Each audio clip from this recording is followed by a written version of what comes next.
All right, so we're going to talk about how you can get massive reach on LinkedIn in 2024, because LinkedIn is one of those channels right now that is granting a lot of organic reach. Yeah, well, LinkedIn, what we're seeing right now is if you do long form text, not video, text, we're seeing long form text do better than video or long form text with video, by the way. So it's like one of the ways to get long form or more reach is create long form content that doesn't link out to anywhere. You're just putting out your message on LinkedIn and it's long form. Yeah. So what I'm going to go through, I mean, so long form, definitely. And also when we want to talk about big rewards when it comes to LinkedIn, look, I'm in a lot of these groups where there's people that have hundreds of thousands of followers on LinkedIn, and there's these engagement groups, right? But what's happening in those is that everyone's sharing the link every single day, but people are engaging on each other's posts. And what I will say is that people are also thoughtful with the comments. So it's not just like happy face, right? It's just like, it's not just like nice post, Neil. It's more so, oh, this was really impactful, blah, blah, blah. What's happening is that you're increasing engagement, comments go a long way, and likes are, comments are greater than likes, reshares are the highest. But at the end of the day, when it's a social network, like you're posting within the first 90 minutes or so, you want to make sure that you're engaging with the people that are commenting, because that's where you can get big boost engagements. And LinkedIn's actually, some people have done studies talking about how LinkedIn has really, or revealing the LinkedIn algorithm. And this is one of those big boosts.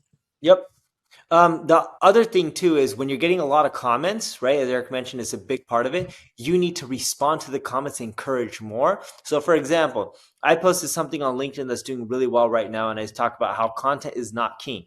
And, someone left a comment saying, which part of content, content is king, says creating something or anything that irrelevant, low quality content can call itself king. So I'm going to end up responding with something like, I haven't written it yet, but like most marketers have the mentality that content is king because you need to create it to get traffic. So they push it out because they believe that if you have it, you'll get traffic. Hence, content is king, right? It was something like that.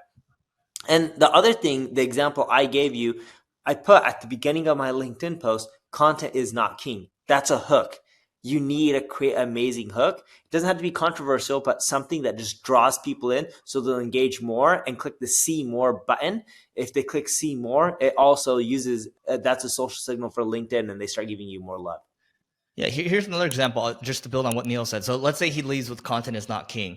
And then it's like, well, let me explain what I mean. And then it's just like people usually will click the see more. That usually starts to get people curious, right?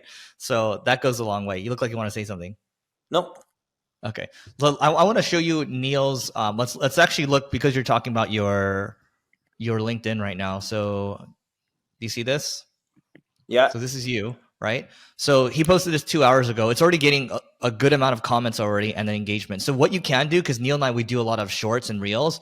He's basically taking a short and reels and he's making it long form. And it looks like it's working, right? There's a lot of people that do this and they're getting a couple hundred likes or so. And look, Neil's actually getting a good amount of reposts and comments as well. So let's see. A goldfish has longer attention span than humans. Okay, that's his hook, right? Both are important. But what we could do better here is we can ask for the engagement if we want.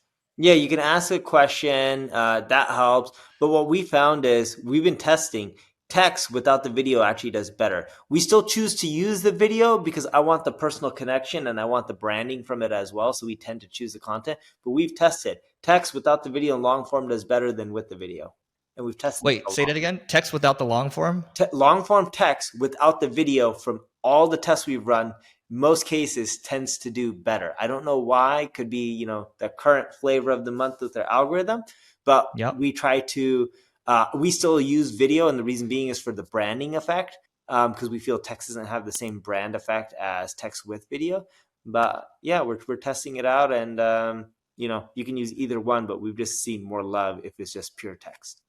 Yeah, and the way we might do it for this podcast is, look, each episode is 5 minutes or so. We can post a whole 5-minute episode and just give our thoughts. You're just repurposing a lot of your content, right? You can take your reels, your shorts as well. And I think when it comes to creating content for LinkedIn, you don't necessarily need to reinvent the wheel, especially if you're creating content in other areas. I think oftentimes, and sometimes I'm guilty of this, like, what should I talk about on LinkedIn? What should I talk about? It's like, well, if you already have content and if you have a point of view around it, just double down on that. You don't need to try to reinvent it every time.